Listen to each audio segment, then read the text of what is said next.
Alright everybody, I'd like to welcome you to my channel. A little bit different change of pace from what you guys are used to seeing me, all dirty and grungy. It's Thanksgiving Day.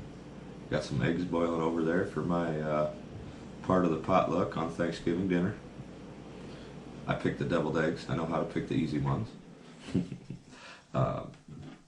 We've got my favorite dad coffee mug here, Winnie the Pooh. Just wanted to do a video this morning. I recently put a video up just kind of showing the inner workings of my Gleaner. I got a 77 M2 Gleaner. I put my GoPro inside and got a few videos of it, and I've been getting quite a big response from it. Getting a lot of questions.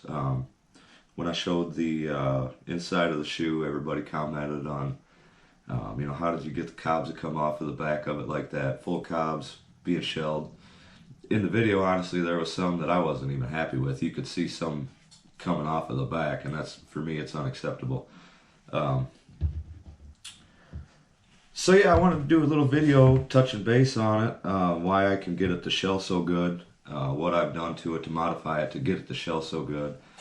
And we're gonna do a little bit of voiceover on some videos that I took before on the cylinder inside, and I'll kind of explain what I did with it. I shared a small post on one of the Gleaner websites, just showing what they were, but I didn't really go into detail on how I built them or anything. So I'll go ahead and we'll talk about a video on that here coming up. First, you see I got 2 ears of corn here. One ear, this one, was one out of my organic field. This has been fourth year that this field, well, it had been the 3rd year that this field was certified organic. Or no, I'm wrong again. 2nd year that this field is certified organic, this one. This one here is out of the neighbor's corn. I've been picking for him for 5 years now, and it's been organic since. So I'm not exactly sure how long it's been organic. It doesn't really matter for the purpose of the video. I don't even know why I'm talking about it. Anyway, reason I have these 2 ears of corn, there's a big difference in this corn. In the videos, looks very similar size. From the outside, it's got very similar grouping. I didn't count the rows on it, but they're similar. The one difference that I want everybody to notice and be aware of, and this is something when it comes to trying to set your cylinder on the combine, trying to figure out why won't this corn shell? All right, there's a big difference in corn, and I know a lot of people know this, but it seems like some people just underestimate the importance of it, especially when you're running an older combine like this. So to start off with, my biggest concern in picking a number corn and trying new corns, when I talk to my representative, I do all of my seed buying comes from Albert Lee's seed, Viking seed corn. So that's another thing about this. This corn was actually grown in Canada. This is a seed corn that came out of Canada. When I got to, little backstory, I've only been doing this for 5 years. I grew up on the farm, but when I was about 11 or 12, we quit grain farming. Dad did some custom work after that. At that point, I was just learning how to drive the combine. I wasn't learning how to set the thing. That was, you know, that was going to be coming years ahead. I was just learning how to keep the cylinder full, keep your machine full, different types of corn, you know, listen to your machine, how's it working, stuff like that. Learning how to operate it, not learning how to set it. And a lot of stuff with that. So when I was doing locks, traveling around installing locks in hotels, and get the key slider locks, so you slide your key in. The name of the company I worked for was Honesty. I did that for about 6 years. Traveled all over the country. It brought me to Alaska. I had crews down in Florida. At one point I had like 18 guys working for me in 3 different crews across the country. I'm no stranger to business or what it takes to have to do that. And I was being successful with that. I had my first daughter, and who the hell wants to be on the road 90% of your life when you're watching a daughter grow up at home? So I had to find something that I could do to make some money closer to home. So we've been renting the farm out, and basically talked to my dad, and I had some money to invest and been saving up. And I basically dropped everything that I had into starting this farming, and organic was the way to go with it. And it's been a lot of work, but hopefully it's paying off for me. I guess what I was getting at with that is I'm still learning. So, you guys see anything or, want to add anything to my comments or anything that I have to say about this corn or anything like that, or anything that you believe is wrong, but I'm always open to other people's experiences, and I want to know other people's experiences. If we all help each other out in this, we can all be growing better crops. That's my goal. So, back to the corn here. The biggest complaint that I have with the neighbor's corn, and my brother actually planted some of this number 2, same corn. This was a local seed operation. It's grown local. I mean, this was literally grown 15 miles away from the farm, maybe 20 at most, away from the farm that it was picked from. Like I said, mine grown in Canada. We'll get into why I choose that corn here in a minute. Okay, so biggest complaint with this. Let me see if I can get this in the video. If you watch my finger here, you see this seed step into that? Maybe not, maybe not. Let me see if I can get a better view of it. If I can get you here. Look at the seed, there we go. See that seed? And then it kind of stands right back out of it. I'm not getting a very good view here. This isn't working. Probably just look like an idiot holding an ear of corn up to the camera at this point. There we go. You can see how that seed just kind of stays down inside of there, indicating how soft the cob is. When you stick your finger on this, you can feel it. You can just grab this whole ear and you just feel the sponge. It's just so soft. All right. We get into my corn. Now this corn was about a 0.5 point difference in moisture. Okay. When I squeeze this, it goes in a little bit, and it pretty much stays there. It doesn't come back out. It's not like a sponge. It's to where it's just going to bounce right back at you. This is hard. Now the reason I bring this up, very comparable ears in size. Very comparable. All right. So in the video, and I put a link in the description below, the video that I had, that I was speaking of, that I got all the comments on, this is the corn that I was picking. This was, like I said, this is out of Canada. Okay. So back to my story about not knowing a lot about the farming. I had to take myself to school when I started farming. So there was about 2.5 years it was like I was going to school. I'd spend a few hours a day at least reading up on different things, finding different studies, just anything that I could find that was going to help me out to get better yield and understand farming more, and then especially on the organic side. This corn, being out of Canada, I picked it because I want a colder region corn. I want corn that was grown in a colder area than what I'm growing it in. Biggest reason being is I sell this out of the field. I don't have a dryer. I don't really plan on having a dryer. I just plan on selling it out of the field. One less step for me.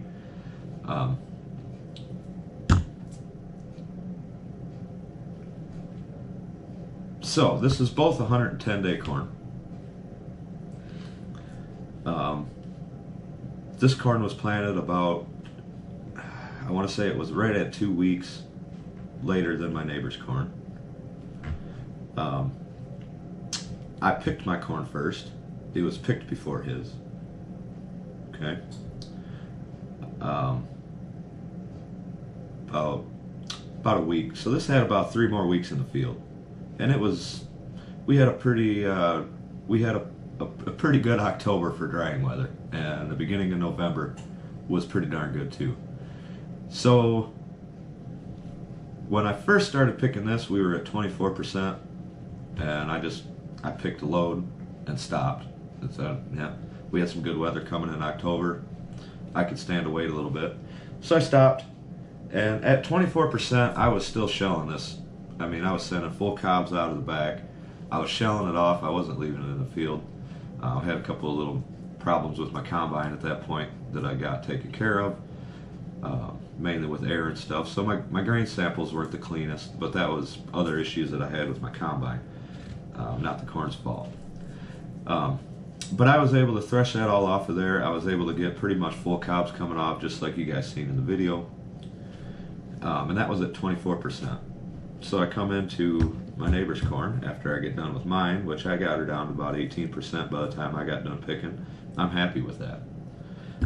We did about 150 bushel an acre on this, which is where I was trying to be. That's my number. If I can do 150 bushels on all of my organic corn, I'm a happy man.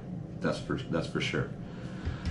This corn is also going right around 150 bushel to the acre. If I could get it all to shell off. Now, here's the problem with this corn. I've said it before. The cob is so soft.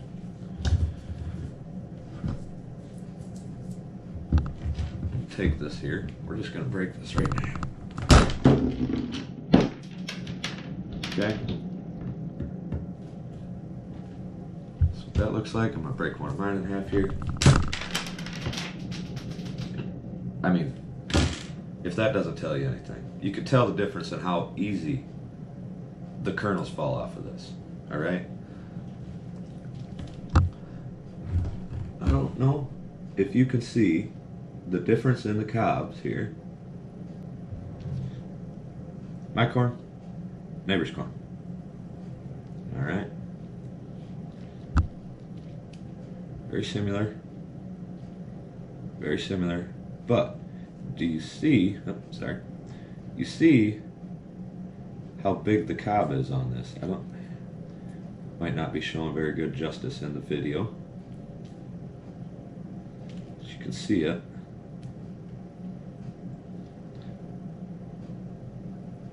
The ears are very comparable. This cob, hard. It's dry in the middle. It's hard. This cob, soft. It's just wet. You can still feel the moisture. Like if I took the corn off of this and squeezed it, like I feel like I could get moisture in my hand. It's that wet. So what I'm getting at with this is it's just, you got to be able to pick the right corns. That's like my old man said, this would be something that you would plant for ear corn. This is back in the day when they transverted over from ear corn to shell corn. They learned really quick to pay attention to your cobs, and that's something, my dad's in his 70s, that's something that information that probably would have been lost, you know, if I didn't take the time to talk to him about that, you know. But if you notice this is my corn here. I mean, it takes very little effort to get that off of the cob. It just falls off. This corn here, let's see if I can show the difference here. Let me get a nice fresh spot. All right, fresh spot. Okay, see this corn right here? Falls off. Look at this. Look at this. Still stuck on there. Look at that. There's a 1% difference in this corn. There's a 1%. I don't even think it's that. It's like 0.75% difference in the moisture of this corn. Okay. Again, look at this. Look at this. See how easy that shells? Everything that I touch, I mean, it's pretty much falling off of there. Look at this.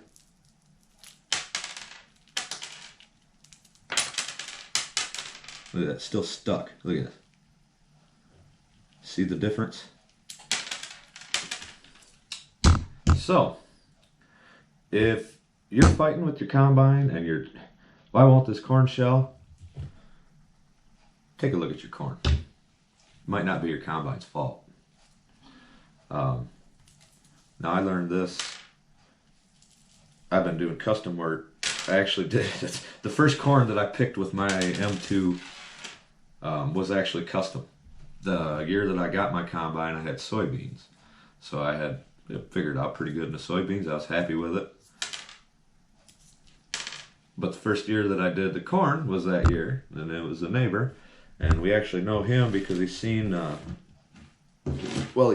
was out cultivating corn with our CA. We got a 2-row cultivator on now, the CA. And I was out cultivating corn, and he seen me and stopped by, and turned out my dad knew his brother and stuff. And long story short, kind of a farming community here. Everybody kind of knows everybody in the immediate situation. But he seen me out cultivating, and he was looking for a 2-row cultivator. He grew up on a C and liked the 2-row, liked the control that he had of it. And we've been renting that to him every year since then. So then when I got my combine, he seen that sitting out in the yard. First year I was working on it, obviously, when you get it. So anyway, he stopped and asked me if I wanted to do his custom corn. He had a big guy that came in and did it, and he's got a real narrow road to get down in there, and just for somebody with a bigger combine, it's just a pain in the rear end, I guess. And I understand that. My grain table barely fits through over there. But I went over into his, and that first year he had white cobs. I couldn't get it to shell. I don't have any experience with it. I thought it was my fault. I thought I was doing something wrong. You know, my combine, what's wrong with the combine? From what I've read up on it, all the cylinders are good. I got, whatever. I thought something was wrong with mine. With me. It was my fault. So as years go on here, and I get to playing with the different types of corn, I learned real quick. Well, it wasn't really quick. I learned that there's not a lot you can do with it. The only thing I can suggest when you get into this corn is you got to grind it up. The only way to get this to shell off, you're not going to be leaving full cobs in this. It's just not going to happen. You're going to be leaving bits and pieces of cobs. You're going to be grinding this cob up. You're going to be grinding corn up. And honestly, I don't know what's better, to leave it in the field or to leave a little bit on and not grind as much up, or to grind it up. So that's something that I left to the discretion of the person that I was picking the corn. I said, this is what I can do. Here's the 2 ways that I can pick this. Here's in the middle. What do you want me to do? And he wanted me to grind it up. So that's where I went with that. But when I talked to my representative, I specifically asked him, I need something with a hard cob. I need something that's easy to shell. It's the most important thing for me, especially with my Gleaner. I don't know if, I can't say that for sure. I don't know. Somebody tell me. Newer combines, do they handle this stuff? I mean, is it, what are your results with the newer combines? I am curious I'm curious to know that. I really am. I want to know what these soft cobs, if they'll, I would imagine you got more threshing area. The way some of these new rotary combines, like I would imagine with all that threshing, you'd be able to get it off. But I'm just curious. I'm curious to know what the difference is. If you guys notice a difference maybe from yields, even if it's only a few bushel, is that corn that you think that you're leaving in the field because of this? Or is it just regular things? I'm curious to know. I'd like to know, and I bet some of you guys might like to know too. So, with all that ramblings out of the way, we're going to show some videos. I got a couple of videos on here. I'm just going to do a voiceover of, and that's going to answer some questions of the guys that are wanting to know about the filler plates that I made for my cylinders. Just going to kind of go show what those are and what they do, and I'll talk a little bit about the difference that they made in the corn.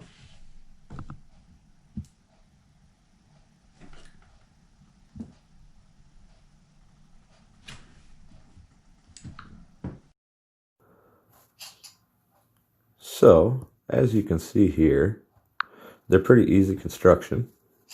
Nothing too special about them, just 1/8 inch sheet metal. So as you can see, these edges have all been hard surfaced, and then these were ground down I forget the name of the company. I'll have to look that up, maybe put it in the description. There's a company that actually does that. They're supposed to be a aftermarket thing. I didn't know it when I bought it, found out afterwards. I looked in there and they looked good, but I didn't realize that they were a aftermarket deal. But they're all in pretty darn good shape.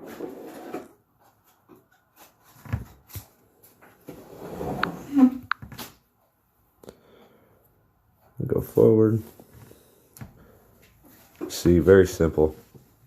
Nothing fancy. Flash forward some more. Blah, blah, blah. You guys might have seen this video. Here we go. This is where I want you to see. So what I'm going to do is I'm going to shut up and let myself explain this. I got this one off of here. Just kind of show you guys how I did it. These clips right here. I had to order these through Fastenal. I'm sure other places, Granger and stuff. I couldn't get them at the Farm and Fleet or the local hardware store in our area. Just a clip, hold.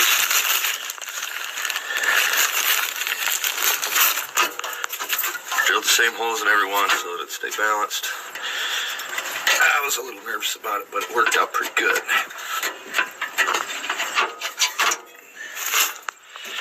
So then each one of these is marked. If I get this one out of here, you can see.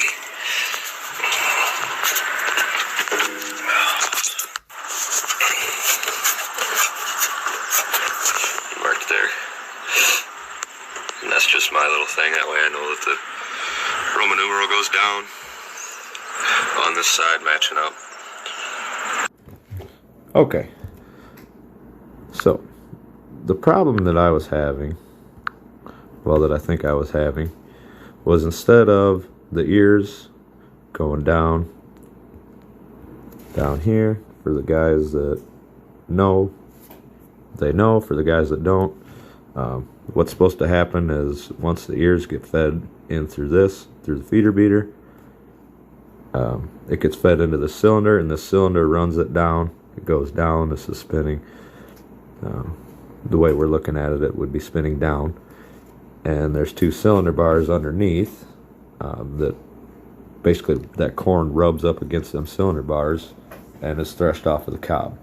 So what was happening, like I said, what I think was happening was the corn, instead of being threshed down through there, was just coming through these here, which there is, well, there was. I don't know if Agco still offers them, because I didn't even really go into it much, but there is some sort of bars that you can put in here, which if you have the Agco parts book, you can find them. I don't know, it might be easier to put them in. They didn't seem like they filled the whole area up. But anyway, let me know what you guys found out on them as well. But anyway, the cobs were going inside of there, just kind of bouncing around instead of being threshed and getting spit out. It wasn't a very good situation. So that was what led me to make these to begin with. But as you see, that's pretty much it. Real simple construction. All of these were a little bit different, was why we have the Roman numerals on it. Just basically, all of these were a little bit different to go on, and I think is just the way that the shape of the head was in there, you know. This one, the tip's facing that way, this one, the tip's facing that way, and so on and so forth.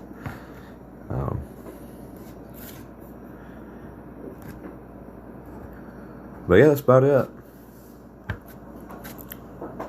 So as you can see, they weren't anything special. Just kind of a put it together quick and get back in the field situation, but they worked out really good. They were like $40 to make them. They didn't cost that much. So then what them filler plates allowed me to do was run the clearance between the cylinder and the concaves a little bit farther apart than I would have had to get it all to shell. which is allowing me to get full cobs to come off of the back of it. And I was also able to run the cylinder speed down around 350, 400 RPM, which just, at first I thought I was over threshing. It's because I was. I opened everything up after I tested with them with the bars out. I wasn't happy with how the results were with the bars out. Breaking the cobs up just wasn't doing a very good job. But it wasn't. It wasn't, whatever. So anyway, with the, I put them back in after we experimented a little bit with the mount, and once I got to thinking about it, I opened up, like I said, I opened up the cylinder clearance, and I slowed the cylinder down a little bit, and it ended up cracking the seed less, and then it ended up giving me full cobs off of the back, which this corn was doing pretty good without them. I was able to get it all, but it was halving the cobs to get them all off, at least halving them. But I was grinding more up. There's just more fines in the bin, more cracked seeds in the bin. It wasn't enough to get docked for damage according to the place I was taking my corn to. However, I just knew it could do better with them filler plates in. So like I said, opened them up, ran the cylinder speed slower, and that was how I got them results. So, more comments down below the better. Let me know what you think. Let me know what you disagree with, what you agree with. Let me know your experiences. Like I said, I'm always wanting to learn, and the best way to do that is, well, it's through experience. And if we can share each other's experiences, we'll all be better off in this. So,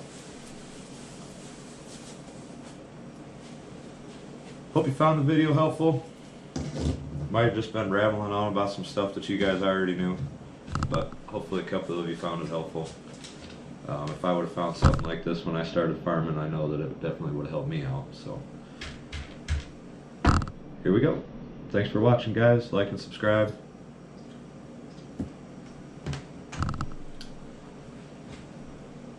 Oh, one other point about this. All of these videos are being edited on my Note 10 Plus. I plan on in the future here getting a little better device to do that with. Works out pretty good, especially the voiceover clips seem to work out pretty good, but be able to edit it down a little bit better and get a little bit better quality editing in the videos for you guys. So, apologize for anything that's kind of screwy. Again, thanks for watching.